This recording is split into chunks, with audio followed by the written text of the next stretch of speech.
예, 여러분, 한 주 동안 잘 지내셨나요? 예, 지금 이제 그 소나무 이제 가루, 송화가루라고 하죠, 송화가루. 송화가루가 이번 주에 굉장히 심했던 것 같아요. 그래서 꽃가루 알레르기 있는 사람들은 특히 많이 힘든 시간이 된다고 하는데, 건강 조심하셨으면 좋겠고. 또한 얼마 전에 또 황사가 또 엄청 심하지 않았습니까? 그래서 그런 부분에서도 저희가 실외를 나갈 때는 좀 조심했으면 좋겠어요. 제가 갑자기 안 하던 얘기를 하고 왜 그러냐면 제가 이제 저번 주에 교회 오면서 굉장히 행복했습니다. 왜냐하면은 이번 주는 안 행복했다는 게 아니에요. 저번 주에 이제 계양 IC 통과하는데 눈앞에 이제 엄청 큰 산이 있는 거예요. 그래서 IC 들어가는 길에 이렇게 큰 산이 있었나? 봤더니 그게 계양산이었던 거예요. 근데 제가 계양산이 그 위치에 있는 걸 알면서도 제가 왜 가까운 산이라고 생각했냐면은 저번 주에 이제 미세먼지가 없다 보니까 이게 뻥뷰라고 하거든요. 뻥 보인다. 그래서 하는데 너무 공기가 좋아가지고 계양산이 바로 앞에 있는 것처럼 느껴졌어요. 그래가지고 여기에 산이 있었나 제가 이렇게 착각을 할 정도로 이제 좋았는데 오늘 오는데 이제 뻥뷰가 아닌 거예요. 그렇지, 계양산이 이렇게 보여야지 이렇게 생각하면서 왔는데 그러면서 이제 또 하나님의 나라를 생각하게 되더라고요. 하나님 나라 갔을 때 모든 것이 다 뻥뷰겠구나.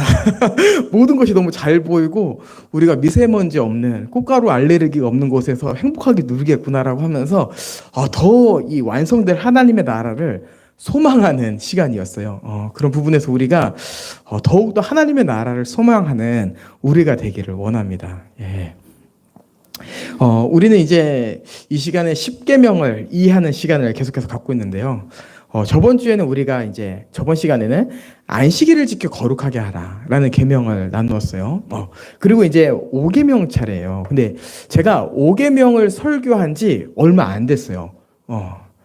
부모님께 순종하라라고 하는 설교를 한 지가 얼마 안 돼서 그냥 제가 5계명을 넘기고 6계명으로 좀 넘어왔습니다. 그래서 오늘은 6계명인 살인하지 말라라는 이 계명에 대해서 여러분들과 좀 나눠보려고 해요. 이 6계명은 우리에게 좀 낯설죠. 왜냐하면 우리는 도덕적으로 한 번도 살인을 저지른 적이 없기 때문이요. 예. 그렇죠, 조집사님. 예. 우리는 도덕적으로 살인을 저지른 적이 없습니다. 우리는 이렇게 고의적이 아니더라도 우리는 한 번도 살인을 저지른 적이 없어요. 그래서 굉장히 낯선 계명인데요. 또 우리가 이 계명에 대해서 더 이해하기 어려운 이유는 뭐냐면요. 이게 4계명은 안식일을 지켜 거룩하게 하라라고 하면서 그 지키는 게 뭔지 추가 설명이 되어 있어요. 근데 제가 의회나무교회 와서 오늘 성경 봉독이 제일 짧았어요. 살인하지 말지니라 이렇게 하고 추가 설명이 없어요. 바로 7계명 간음하지 말지니라 이렇게 넘어가요. 그래서 이것을 이해하는데 오늘 본문뿐만 아니라 다른 이 성경 전체에서 살인을 어떻게 얘기하고 있는지 우리는 좀 이해할 필요성이 있습니다. 그래서 오늘은 다른 본문들을 좀 가져와서 이 살인에 대해서 좀 한번 이해를 하고 싶어요. 성경은 무엇을 살인죄로 말하는가라고 했을 때 성경은 크게 살인죄를 두 가지로 봅니다. 민수기 35장 21절에 보면 이렇게 돼 있어요. 아기를 가지고 손으로 쳐 죽이면 그 친자는 반드시 죽일 것이니 이렇게 되어 있는 거예요. 아기를 가지고 고의적으로 계획적으로 죽이는 것, 이것이 바로 성경이 말하는 살인죄입니다. 이 부분은 도덕적으로도 말하는 살인죄이기도 하죠. 그리고 이 부분은 여기서 해당되는 사람이 없긴 해요. 근데 성경에서 이것을 살인죄라고 이미 말하고 있다라고 하는 것과 두 번째는요, 신명기 22장 8절에 나오는데요. 내가 새 집을 지을 때에 지붕에 난간을 만들어 사람이 떨어지지 않게 하라. 그 피가 내 집에 돌아갈까 하노라. 이렇게 되어 있어요. 이게 무슨 얘기냐면은 부주의로 인해서 사람을 죽이는 것, 이것도 성경이 살인죄로 봐요. 이것도 도덕적으로도 살인이라고 말하고 하는 부분이 있죠. 근데 이게 법적으로는 어느 때는 무죄가 될 때도 있는 것 같아요. 근데 성경에서는 부주의로 일어난 살인도 살인으로 본다. 그래서 어떤 게 있냐면요. 제가 여기서 참고하진 않았지만 민수기에 이런 게 있어요.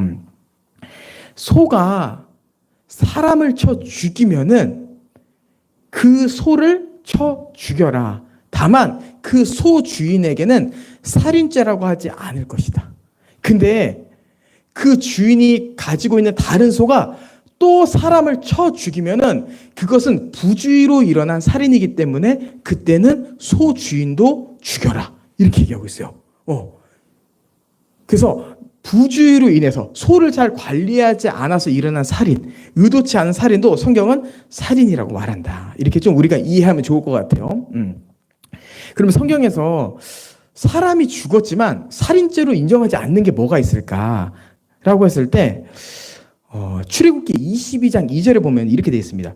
도둑이 뚫고 들어오는 것을 보고 그것을 쳐 죽이면 피 흘린 죄가 없으나 이렇게 얘기하고 있어요. 이게 무슨 얘기냐면은 정당방위는 살인죄가 아니라는 거예요. 정당방위는. 제가 이거를 잘 몰랐을 때 어렸을 때 이런 고민을 한 적이 있어요. 혹시나 우리 집에 강도가 들어오면은 어떡하지? 강도가 나를 죽이려고 하는데 그럼 나도 그 사람을 죽여야 되나?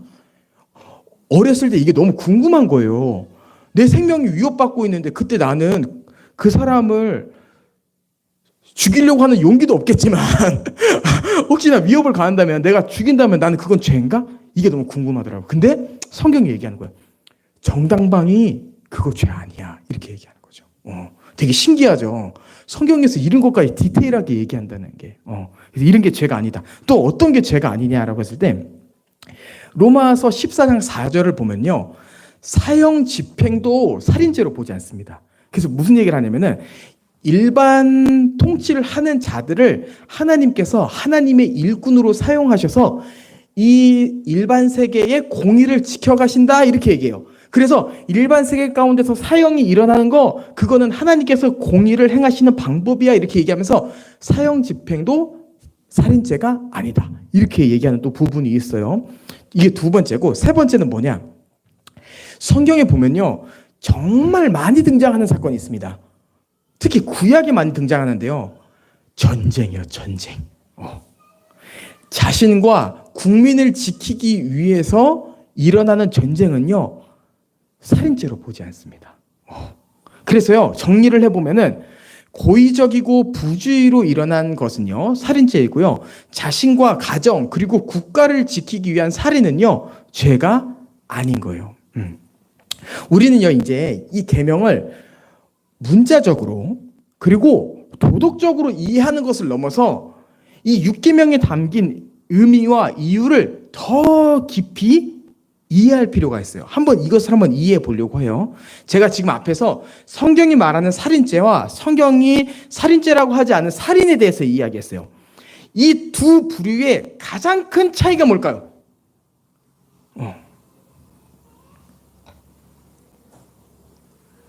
여러분, 이 두 부류의 가장 큰 차이는 뭐냐면요. 바로 사람의 생명을 존귀하게 여기냐?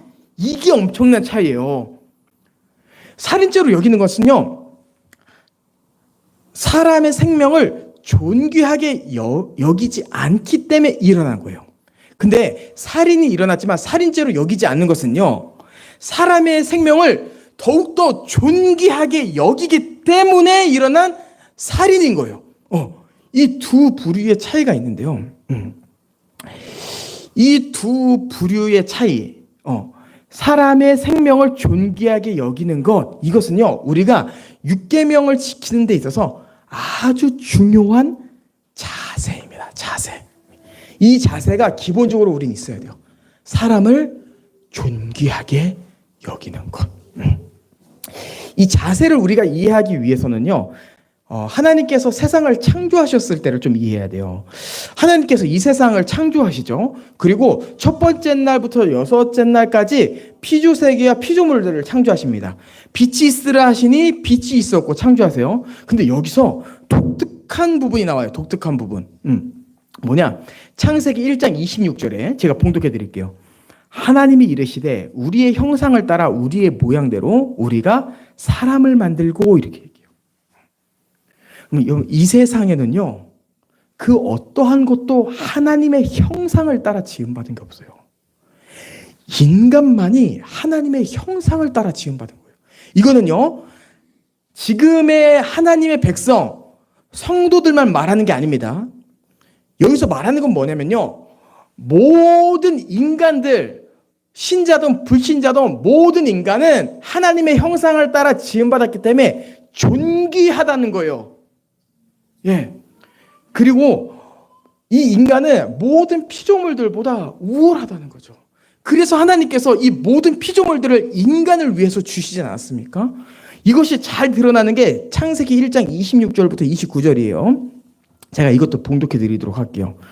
하나님이 이르시되 우리의 형상을 따라 우리의 모양대로 우리가 사람을 만들고 그들로 바다의 물고기와 하늘의 새와 가축과 온 땅과 땅에 기는 모든 것을 다스리게 하자 하시고, 하나님이 자기 형상 곧 하나님의 형상대로 사람을 창조하시되 남자와 여자를 창조하시고 하나님이 그들에게 복을 주시며 하나님이 그들에게 이르시되 생육하고 번성하여 땅에 충만하라, 땅을 정복하라, 바다의 물고기와 하늘의 새와 땅에 움직이는 모든 생물을 다스리라 하시니라. 하나님이 이르시되 내가 온 지면에 씨 맺는 모든 채소와 씨 가진 열매 맺는 모든 나무를 너희에게 주노니 너희가 먹을 거리가 되리라. 너희의 먹을 거리가 되리라 라고 되어 있는 거죠. 예.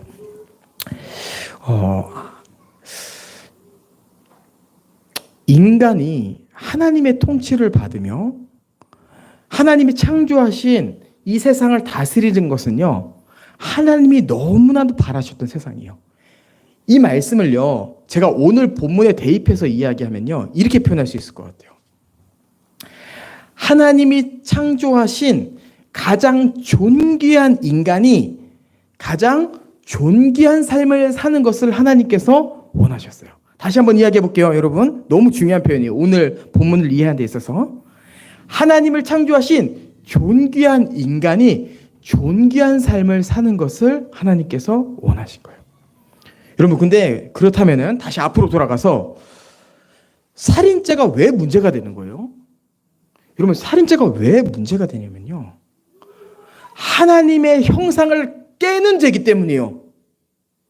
하나님께서 인간을 존귀하게 창조하셨는데 그 하나님이 지정하신 그 존귀함을 무시하는 행위이기 때문에 이 살인죄가 가볍지 않은 거예요. 물론 여러분, 이 살인은요, 도덕적으로도 절대로 가벼운 죄가 아닙니다. 근데 우리는 도덕적보다 더 높은 차원에서 이해해야 돼요. 하나님께서 이 인간을 너무나도 존귀하게 생각하시는데 하나님의 존귀함을 무시하고 자기 멋대로 인간을 하나님의 형상을 깔아뭉갠 것이구나라는 것을 생각해야 되는 거죠.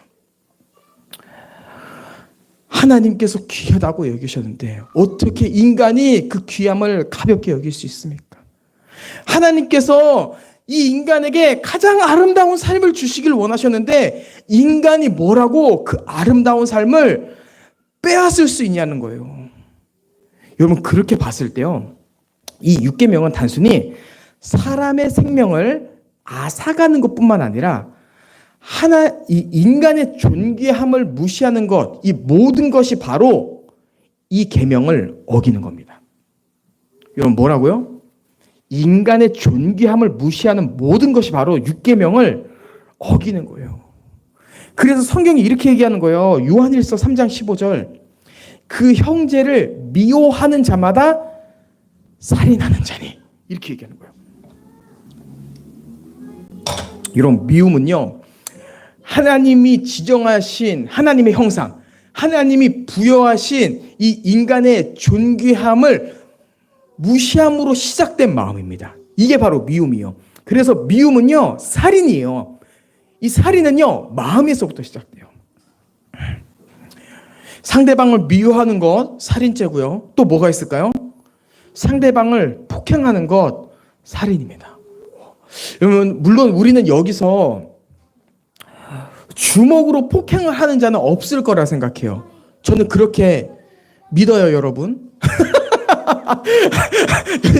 여러분들이 주먹을 즐겨하지 않는 자라고 생각합니다. 맞죠? 그리고 그것뿐만 아니라 말로 하는 폭행도 여러분 어떻게 보면은 살인죄인 거예요. 어떻게 보면이 아니죠. 여러분 미워하는 것도 살인죄인데 말로 그 사람의 존귀함을 무시하는 것도 살인죄죠. 아이 고마워요. 아이고 그래요. 말씀을 실천하고 계신데요. 잠깐 좀 뒤로 가주세요. 아직 말씀이 안 끝났어요. 알겠어요. 고마워요. 예, 자 이어서 한번 해보도록 하겠습니다. 제가 방금 살인죄를 저지를 뻔했어요. 예, 말로 폭행하는 것, 행동으로 폭행하는 것, 여러분 살인죄입니다. 그리고 또 어떤 것이 있을까? 여러분 상대방의 죽음을요 방관하는 것 또한 살인죄입니다. 그 사람의 존귀함을 생각하는 것, 귀하게 여기는 것. 지금 이 사회는요, 이런 사회가 됐어요. 그 사람이 죽는다는데 뭐가 참견이야. 내가 그 사람을 죽이는 것도 아니잖아. 이렇게 생각하는 게 지금 사회적 기준이죠. 근데 여러분 놀랍게도 성경은요, 내 일이 아니라고 해서 그것이 죄가 아닌 게 아니라 사람을 하나님의 형상을 가진 존귀한 자라면은 그 사람의 생명을 지켜주는 것 또한 이 계명을 지키는 거라고 얘기하는 거예요. 그리고 무시하는 거는 살인죄다라고 얘기하는 거죠. 굉장히 높은 차원의 하나님 나라의 윤리예요. 이것을 주님께서 6계명에서 원하시는 거예요. 이것보다 더 우리에게 가까운 사회적 이슈들이 있습니다. 뭡니까? 우울증, 자살, 낙태, 안락사. 그러면 이거는요 성경의 원리 안에서는요 다 사람의 존귀함과 달려있기 때문에요 성경은 그거에 대해서 살인죄다라고 이야기하는 거죠. 그럼 이 부분에 대해서는요 이야기할 게 많지만요 제가 조금만 이야기해 볼게요. 이 시대 가운데 교회의 문제는 뭐냐면요 우울증, 자살, 낙태, 안락사 이러한 부분에 있어서 죄다 아니다 말하는 게 교회의 문제가 아니에요. 지금 교회의 문제는 뭐냐면요 그렇게 어려움을 당한 사람들을 무시하고 매도하고 그 속에 몰아넣고 상대하려고 하지 않고 이게 교회의 문제예요. 교회는요 성경을 기준으로 해가지고 죄는 죄라고 말할 수 있어야 돼요. 과제는 뭐예요? 그 사람들을 품어야죠. 어떻게 품을지를 고민해야죠. 이게 6계명을 따라 열심히 살아가려고 하는 교회의 모습인 거예요. 제가 여기까지만 얘기할게요. 뒤로 또 넘어가야 되니까. 예. 큰 흐름으로 돌아와서요. 여러분 도덕적 살인은요. 제가 아까도 계속 얘기했지만 우리와는 상관이 없습니다. 근데요. 이것을 인간의 존귀함으로 생각해서 우리에게 적용한다면요. 이 계명은 우리에게 너무나도 가까운 계명이에요. 이 계명은요. 우리 삶에 너무나도 많이 적용되어져야 되며 우리 삶에 계속해서 벌어지고 있어요. 계속해서 묻는 거죠. 너 정말 인간을 존귀하게 생각해? 이렇게 묻는 거예요. 이러한 부분에서요. 우리는 적극적으로 지키기를 힘써야 됩니다. 예. 여러분 그러면 우리는 어떻게 이 6계명을 지킬 수 있을까요? 그럼 우리는요 이 계명을 지킬 수 없습니다. 우리는 지킬 수 없어요. 왜냐하면요 성경은요 우리를요 거의 살인병기라고 말하고 있어요. 살인병기. 이게 로마서 3장 13절에서 15절에 나오는데요. 그들의 목구멍은 열린 무덤이요 그 혀로는 속임을 일삼으며 그 입술에는 독사의 독이 있고 그 입에는 저주와 악독이 가득하고 그 발은 피 흘리는데 빠른지라 라고 하는 거예요.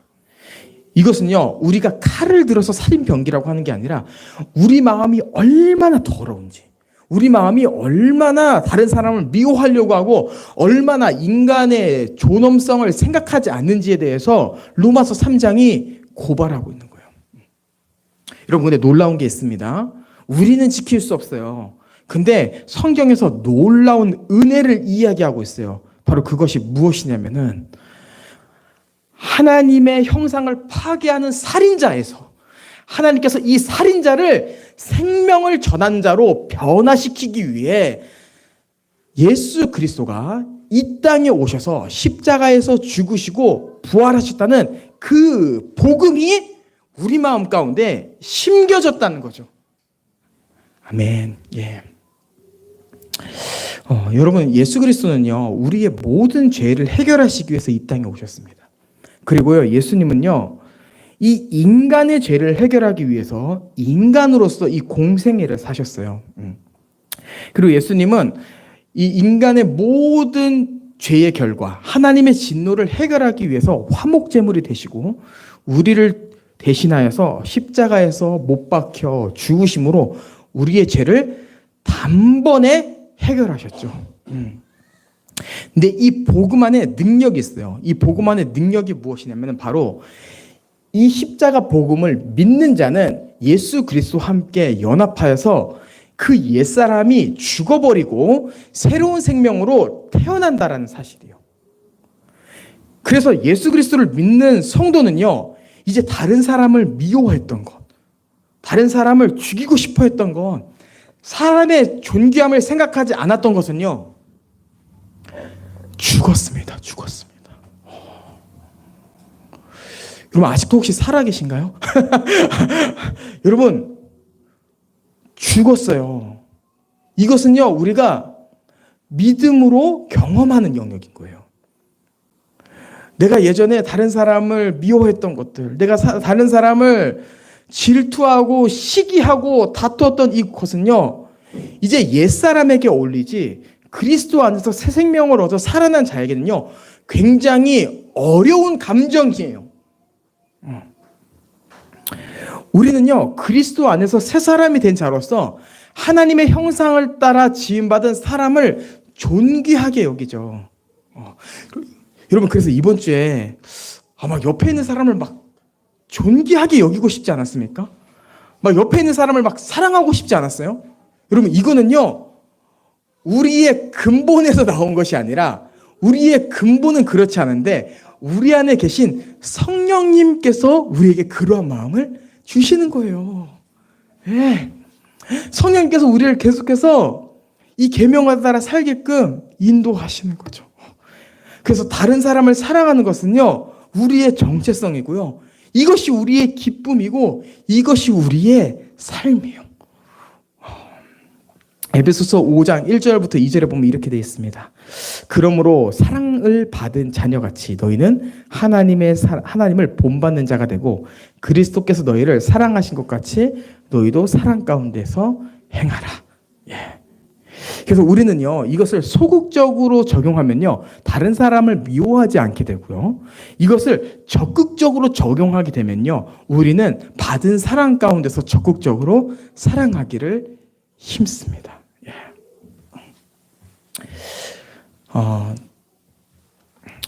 제가 이제 이 미워하는 감정이 우리 가운데서 굉장히 어색한 감정이다, 이런 이야기를 했는데요. 사람마다 특정한 상황을 싫어하는 것이 있습니다. 그 어떠한 사람의 특정한 성향을 싫어하는 것이 있어요. 저도 어떠한 특정한 성품을 가진 사람을 싫어합니다. 저는 어떤 사람을 싫어하냐면요, 저에 대해서 무례히 행한 사람을 굉장히 싫어해요. 누구나 마찬가지죠. 누구나 마찬가지인데 어떠한 특정한 영역이 있다라고 하는 거예요. 버릇없는 사람, 어른들에 대해서 함부로 생각하는 사람, 저는 이런 사람을 특별히 싫어해요. 근데 그럴 때요, 저도 정신을 차리지 않으면요, 옛사람의 본성이 올라오는 거예요. 뭐야, 어떻게 감히 어른한테 저렇게, 저 사람 뭔데 나한테 이렇게 된단 말이에요. 이게 우리의 삶이에요. 그러면 그때 이러한 특정한 상황, 우리가 살인죄를 저지를 수 있는 이 상황 가운데서 벗어날 수 있는 것은요, 다시 한번 예수 그리스도의 십자가를 생각하고 기억하는 겁니다. 그때 성령님께서 우리 가운데 깨닫게 해주시는 건 뭐냐면요. 야, 너 저 사람이 무례히 행해서 기분 나빠? 너가 내 안에 있기 전에 나에 대해서 무례히 행했어. 너 저 사람이 저 어른 대해서 무시하는 게 기분 나빠? 야, 나는 사람들이 다 나를 무시했다. 근데 나는 그럼에도 그 사람 사랑했어. 나는 그럼에도 너 사랑했어. 너가 잘해서 내가 널 대신해서 십자가에 죽은 게 아니라 너를 그냥 너의 존재로 사랑한 거야. 라는 것을 성령님께서 깨닫게 해주시는 거예요. 그러면서 우리가 살인죄에서 벗어날 수 있는 거예요. 주님, 내가 아무것도 아닌 자이지만 그리스도 안에서 새 사람이 된 자로서 성령님의 인도하심을 따라 내가 미워하지 않고 적극적으로 사랑하겠습니다. 라고 가는 거죠. 그리고 하나님은요, 이 부분에 있어서 단순히 이 살인죄를 벗어나게 할 뿐만 아니라 더 그리스도의 사랑을 깊이 깨닫게 하시고 더 그리스도의 사랑을 행할 수 있는 자가 되게 하시고 우리를 통하여 단순히 저 사람 착한 사람이야 이것을 넘어서 야, 저 사람 보니까 정말 예수 믿고 싶다. 야, 저 사람 보니까 진짜 하나님의 나라가 너무 궁금하다. 라고 하는 놀라운 선교의 역사가 일어나는 거죠. 그리고 무엇보다 그 사랑하는 삶을 통하여서 이 교회가 아름다워지고 하나님께서 여러분의 삶을 보시고 굉장히 기뻐하실 거예요. 예. 우리가 이 사랑하는 삶을 계속해서 걸어가는 우리가 되었으면 좋겠어요. 이번 주 생각해 보면요, 여러분, 저도 정말 난장판이었습니다. 설교를 준비하면서요, 와, 이렇게 내 삶이 난장판이었구나 라는 걸 생각하고 또 설교를 또 마무리하면서 그렇지, 내가 정신 차려야지, 내가 6계명을 따라 살인하지 말고 사랑해야지라는 것을 느꼈어요. 여러분도 이 계명 아래서 정말 복된 삶을 살아가 하나님이 주시고자 안식을 풍성히 누리며 사랑이 가득한 여러분이 되시길 주님의 이름으로 축복합니다.